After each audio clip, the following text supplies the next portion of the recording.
fait déjà 2 ans que la French Tech existe. Le label French Tech se développe de plus en plus. On comprend vite ce que c'est. Il y a une French Touch quelque part et c'est la French Tech. Un état d'esprit. Voilà, c'est un état d'esprit collectif, c'est une marque collective. Premier mot, c'est enfin. Le mouvement brownien, c'est quand tu as des électrons qui partent dans tous les sens, d'un coup tu les soumets à un courant et que ils se mettent tous dans le même sens. Quelque chose qui véhicule un enthousiasme collectif, une entraide, un partage au niveau des valeurs. La marque French Tech aujourd'hui, c'est du dynamisme, c'est du collectif. On sent effectivement qu'il y a du monde derrière. Enfin, il y a un cadre, un dispositif, des aides, une espèce d'avancée en groupe. On peut naviguer, on peut remonter au vent, on n'est pas obligé d'aller tous dans le même sens tout le temps.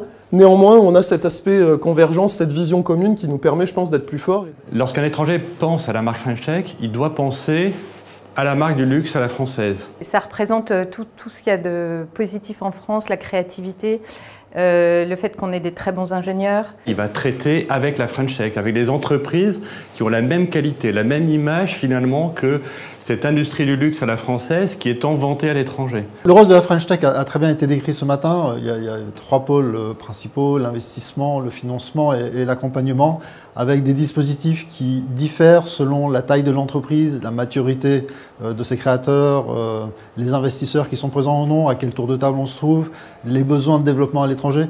Donc c'est assez bien compartimenté et je pense que des témoignages qu'on a pu voir ce matin, globalement ça fonctionne.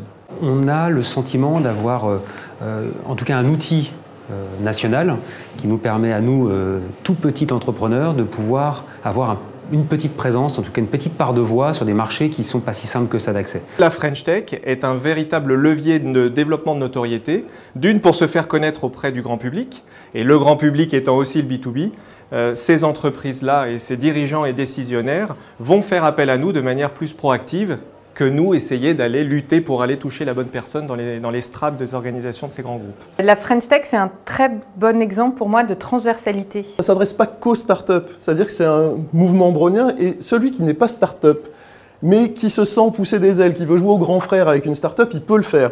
Et il peut très bien dire j'investis dans ce mouvement-là, je mets moi aussi le maillot de l'équipe de France. On a la chance en France d'avoir beaucoup d'aides. La French Tech nous aide à nous mettre en relation avec ces fonds, avec ces investisseurs, avec ces entrepreneurs, où on va pouvoir faire des projets collaboratifs, travailler avec des entrepreneurs étrangers pour faire des projets collaboratifs européens. C'est vraiment la French Tech pour moi le symbole de l'agrégateur de technologie en France pour l'export. Il y a une raison pour laquelle aujourd'hui on a besoin d'être plus visible ensemble. Le label French Tech se développe de plus en plus. On voit que l'année dernière, il était quasiment inexistant. Cette année, on en parle tout le temps. On voit que c'est une valeur supplémentaire pour la France. Ça fait 1 an et demi que les métropoles vibrent vraiment au rythme de la French Tech, avec très souvent des manifestations spontanées. C'est ça qui a beaucoup changé. Ces manifestations spontanées, ça veut dire un entrepreneur avec 2, avec 3, avec 4 se rapprochent et disent « ça c'est une super idée. Si je pars à l'étranger, je vais demander à 5, 7, 10 autres entrepreneurs s'ils veulent venir avec moi, j'organise un voyage de manière collective. Ça s'est fait récemment à Montpellier pour aller à Austin et pour aller à New York. C'est des écosystèmes territoriaux qui arrivent à acquérir une dimension internationale. C'est un label et que je constate en tout cas en termes d'évolution, c'est que ça devient aussi, avec l'implantation notamment dans les régions, un vecteur aussi de développement. C'est la logique d'écosystème.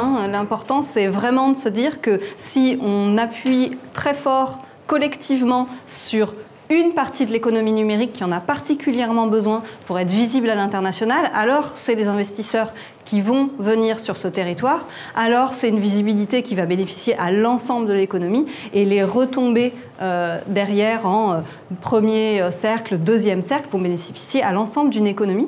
Je pense que c'est très important pour les économies locales, même en dehors de Paris, quand on est dans les régions, parce qu'on a besoin de développer cette économie endogène. On a souvent aussi dans les régions une difficulté qui est de se dire peut-être que j'ai un sous-traitant, peut-être que j'ai un partenaire potentiel sur mon territoire, je ne le sais pas, donc je vais aller chercher à Paris. C'est facile. Voilà. Et cette facilité-là, elle fragilise les économies locales. On est en crise, on a besoin de sortir de ces crises, on a besoin de valeurs économiques et on a besoin de trouver des idées. Donc la French Tech, c'est une de ces idées qui permettra probablement à la France de réémerger et d'arriver à sortir finalement du lot dans tous ces pays qui sont autour des technologies. pour se lancer, pour aller de l'avant avec la French Tech, il faut sortir du cadre du geek pur. Il y a une couche d'entrepreneuriat qui est très forte, qui ressort de tous les témoignages vus ce matin. Donc ça touchera un panel suffisamment large. Innover, c'est aussi travailler ensemble. Et on est une multitude de petites sociétés qui ont besoin aussi d'interconnexion. Il y a une raison pour laquelle aujourd'hui on a besoin d'être plus visible ensemble. Il faut sortir du cadre start-up technologique. C'est clair qu'on a pu voir des entreprises qui sont des start-up, qui ont une innovation, mais qui est une innovation de process, une innovation de moyens ou de services.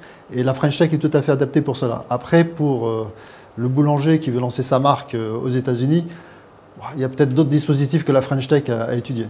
Je pense qu'il y a une French Touch quelque part, et c'est la French Tech. Rapprocher l'ensemble des acteurs sur une dynamique internationale.